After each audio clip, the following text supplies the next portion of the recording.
Well, we knew that Hurricane Earl was going to pose a huge risk. We weren't sure how bad it was going to be, though.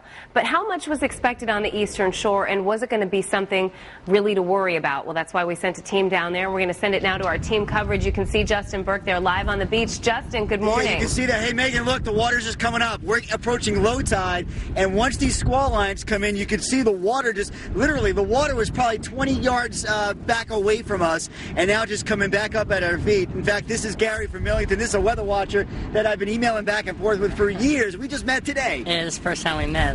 Been trying to see you for a while, but we had something planned back in February, but the blizzards came and we couldn't meet. That's right. Well, what do you think of the storm so far? Coming down here just to see the scene. It's been all right. I thought it could have been a little better, but we're here dressed up. Somebody's jogging behind us. I mean, that's dedication. Yeah, I thought it'd be a little better than this, but it seems to be picking up, and if that rain band makes it, then it'll definitely get some trouble. And let me clarify, better for a weather watcher actually means worse for everybody else. Look over our shoulder. Gary actually pointed this out. If you can see that off in the distance, and Fred working our cameras from a long ways away, there are two boats we're trying to figure out because they're going out in tandem. We think those are Coast Guard, and they're looking for something because they're there together, and they've been sitting in the same spot for roughly the last 10 to 15 minutes. We're getting pounded with this little sand, which are like BBs, and we're looking, that right there, if you heard it, is a 31-mile-per-hour wind gust. So the winds are gradually increasing as that squall line is offshore. Now, as you're working the cameras over the shoulder, and you can see we've got these waves out here. We'll estimate they're about 8 to 10 feet. The farther ones breaking out about 15 to 17 feet. And as Lynette had said, it really is just a matter of that squall line that I've been watching on my personal radar, and I know you've been watching back in the studio, literally sitting right offshore. A little piece occasionally makes it on shore. Assateague Island further south, they're sitting at the pretty heavy stuff. But as it gets closer, and I do expect right on schedule what we expected, we're dealing with the strongest winds right now. It's the best thing for Ocean City because we're approaching low tide. But as you saw when we first started this little hit, occasionally that push of water will come up, and we're probably sitting another 20 yards from the seawall, and that is it. If we get one push of tropical storm force winds, 40 miles per hour or higher, which we expect, we'll start lapping upset sea against the seawall and maybe on the boardwalk. We're live in Ocean City. Back to you in the studio. Great job down there, Justin. All right, Ocean City, we're seeing the high winds now, the rough surf, but Ocean City is not taking a direct hit. That's good news. And to find out how the resort town is holding up as the roughest part of Earl passes by, let's go up to the boardwalk at 17th, and here she is, ABC 2 News' Josie Sturman. I imagine you have a lot of company up there on the boardwalk now.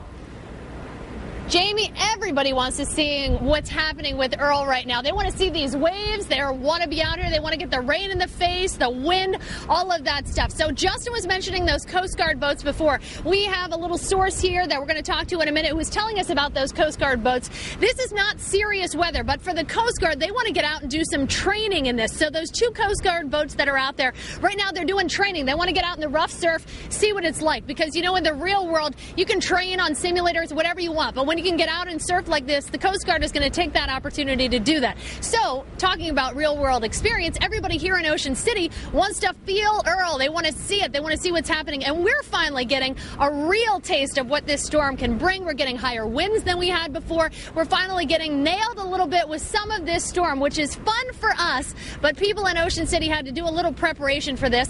We saw some folks out this morning. They wanted to come out and see it before the sun was up. Check out what these people had to say.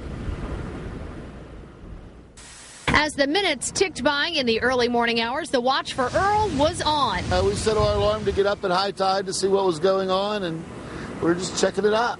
Ralph Hauser was supposed to leave Ocean City this morning. Instead, he's staying a few extra days to see his first hurricane. Wanted to see what it was all about. This morning, Earl was all about small bands of rain and winds at about 23 miles per hour. Not huge, but strong enough to stir up the surf in a big way.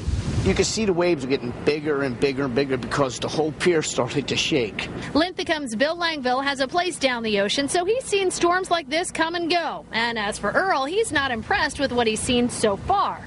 Usually, right about now, if you got a storm here, parking lot's already got water all over it. Got it. But it's not, so it's not blowing that bad. Now things are really picking up. The weather is getting a little nasty, so we got to talk to people on the Ocean City Beach Patrol. We've got Captain Butch Arbin here. Tell us, what's the situation today? The beach is not officially closed. That's correct. Well, we're not going to close the beach right now. we've closed the sea gates along the boardwalk, but that's to keep the sand and the surf off the boardwalk and off the streets, not to keep people off the beach. The guards will be out at 10 o'clock this morning like they are on the sunniest day of the summer. They'll be there from 10 to 5:30. We're just restricting water activities because, again, it's dangerous right now with the surf and the rip currents. And talk about, you're not as much worried about today because obviously this weather's nasty. You know people aren't going to probably go into the water. You're more concerned about the weekend. Absolutely. Today, people look at the ocean and they can see it just looks nasty. It's not inviting. They don't want to be out here and blowing sand. But tomorrow is going to be the most incredible day of the summer. The hurricane will suck away the clouds, suck away the humidity. It's going to be a beautiful, sunny, beautiful day. However, what's left behind is the surf, and that's when it becomes treacherous with rip currents. So we're going to be again tomorrow evaluating in the morning and making a determination of what we can allow people to do safely in the ocean and, if necessary, restrict it. All right, so you don't want to restrict swimmers on Labor Day weekend, but you got to do what you got to do, and we've got to leave those decisions to the Beach Patrol. So we're going to keep watching, girl. We'll be here throughout the day, and we'll have updates for you. For now, I'm Josie Sturman, live in Ocean City. Back to you. All right, thanks so much, Josie. Hurricane Earl continues to move northward along the east coast of the United States, and by tomorrow morning, it will be making an impact on New England. You can see right now from this video, many people on Nantucket Island in Massachusetts spent much of yesterday boarding up their homes. Same thing on Cape Cod, too. Many tourists ended their vacations early just to get out of Earl's way.